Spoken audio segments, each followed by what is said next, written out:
ദൈവനാമത്തിന്റെ മഹത്വമുണ്ടാകട്ടെ. പ്രഭാതവചന ധ്യാനത്തിന്റെ പുതിയ എപ്പിസോഡിലേക്ക് ഏവർക്കും ഹൃദയംഗമമായ സ്വാഗതം. എൻ്റെ ഇന്നത്തെ സന്ദേശവും ഞാൻ ഏറെ സ്നേഹിക്കുന്ന, ഞാൻ ഏറെ കൂട്ടായ്മ കാണിക്കുവാൻ ആഗ്രഹിക്കുന്ന എൻ്റെ യുവാക്കൾക്കും കൗമാരക്കാർക്കും ബാല്യക്കാർക്കും വേണ്ടിയുള്ളതാണ്. അതുകൊണ്ട് മാതാപിതാക്കൾ അവർ ഇത് കേൾക്കത്തക്ക രീതിയിൽ അതിനുള്ളതായ ക്രമീകരണങ്ങൾ ചെയ്യുവാൻ ഞാൻ ഈ സന്ദേശത്തിൻ്റെ പ്രാരംഭത്തിലെ നിങ്ങളെ ഓർപ്പിക്കുന്നു. അവർക്കൊരു പരാതിയുണ്ട്. അത് മറ്റൊന്നുമല്ല, തങ്ങളുടെ ഈ പ്രായത്തിൽ മാതാപിതാക്കളും ആത്മീക നേതൃത്വവും മുതിർന്ന ആളുകളുമൊക്കെ തങ്ങൾക്ക് കടുത്ത നിയന്ത്രണങ്ങൾ ഏർപ്പെടുത്തിയിരിക്കുന്നു. ചർച്ചിൽ വളരെ സജീവമായി നിൽക്കുമ്പോഴും ആത്മീക കാര്യങ്ങളിൽ മുൻനിരയിൽ നിൽക്കുമ്പോഴും അതെ, അവർക്ക് ചില കടുത്ത നിയന്ത്രണങ്ങൾ ഏർപ്പെടുത്തുന്നു. അതിൽ അവർക്ക് പരാതിയുണ്ട്. ഇന്ന് നാം ആ പരാതി പരിശോധിക്കുകയാണ്. നമുക്കൊരു വേദഭാഗം എടുക്കാം. എഫെസ്യ ലേഖനം 5-ാം അധ്യായം 6 മുതൽ 9 വരെയുള്ള വേദഭാഗങ്ങൾ. വ്യർത്ഥവാക്കുകളാൽ ആരും നിങ്ങളെ ചതിക്കരുത്. ഈ വക നിമിത്തമല്ലോ ദൈവകോപം അനുസരണം കെട്ടവരുടെ മേൽ വരുന്നു. നിങ്ങൾ അവരുടെ കൂട്ടാളികൾ ആകരുത്. മുമ്പേ നിങ്ങൾ ഇരുളായിരുന്നു, ഇപ്പോഴോ കർത്താവിൽ വെളിച്ചമാകുന്നു. കർത്താവിന് പ്രസാദമായത് എന്തെന്ന് പരിശോധിച്ചുകൊണ്ട് വെളിച്ചത്തിലുള്ളവരായി നടന്നുകൊള്ളുവിൻ. നീലഗിരി കുന്നിൻ്റെ മുകളിലേക്ക് കടന്നു പോകുന്ന മലമ്പാതയിലൂടെ ഒരു യുവാവും യുവതിയും കാറിൽ യാത്ര ചെയ്യുകയാണ്. സത്യത്തിൽ ആ കാറ് ഓടിപ്പോകുകയല്ല, പറന്നു പോവുകയാണ്. കാരണം അത്രമാത്രം സ്പീഡിലാണത് പോകുന്നത്. യുവതിയുടെ കുടുംബ പശ്ചാത്തലം ആത്മീകമായ അനുഭവത്തിലാണ്. അപ്പോൾ തന്നെ സാമ്പത്തികമായ നല്ല നിലവാരമുള്ളതായ ഒരു കുടുംബമാണ്.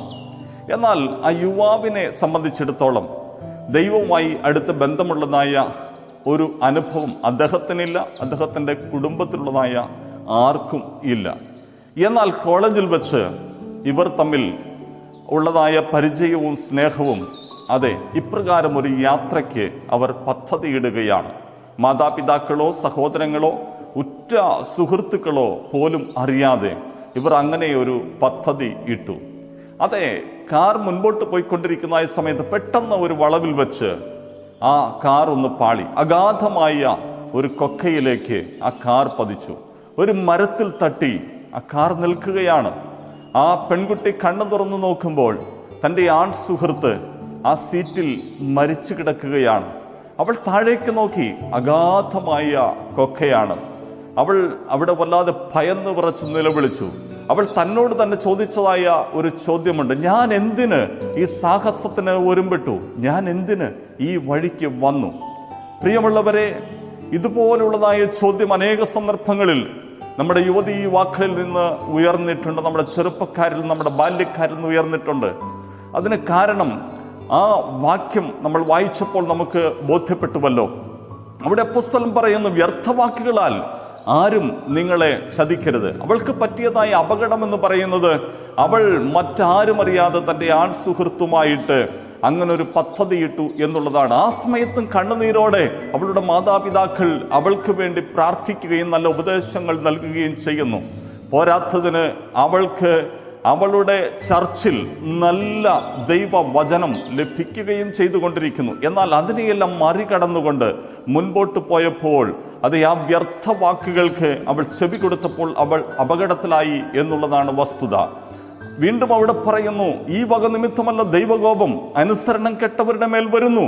നിങ്ങൾ അവരുടെ കൂട്ടാളികൾ ആകരുത്. ദൈവവചനം അനുസരിക്കാതെ അത് മറികടന്നു പോകുന്നവരുമായിട്ട് കൂട്ടുകൂടിയിട്ട് അപ്രകാരമുള്ള സാഹസ പ്രവർത്തനത്തിന് പോയതാണ് അവളുടെ ജീവിതത്തിൽ ഇപ്രകാരം ഒരു ദുരന്തത്തിന് വഴിവെച്ചത് എന്നുള്ളതാണ് നമുക്ക് കാണുവാൻ കഴിയുന്നത്. വീണ്ടും പറയുന്നു, മുമ്പേ നിങ്ങൾ ഇരുളായിരുന്നു, ഇപ്പോഴോ കർത്താവിൽ വെളിച്ചമാകുന്നു. അവളുടെ ഹൃദയത്തിൽ കർത്താവ് കൊടുത്തതായ വെളിച്ചത്തെ മറികടന്ന് അവൾ ഇരുളിലേക്ക് യാത്ര ചെയ്തു എന്നുള്ളതാണ് സത്യം. വീണ്ടും അവിടെ പറയുന്നത്, കർത്താവിന് പ്രസാദമായത് എന്തെന്ന് പരിശോധിച്ചുകൊണ്ട് വെളിച്ചത്തിലുള്ളവരായി നടന്നുകൊള്ളുവിൻ. വെളിച്ചത്തിലുള്ളവർക്ക് അതെ, പുറമെ മനുഷ്യൻ കാണുമ്പോഴും മനുഷ്യർ കാണാതിരിക്കുന്നതായ അവസ്ഥയിലും ഒരേ സ്വഭാവമാണ്. അത് വെളിച്ചത്തിൻ്റെ സ്വഭാവമാണ്.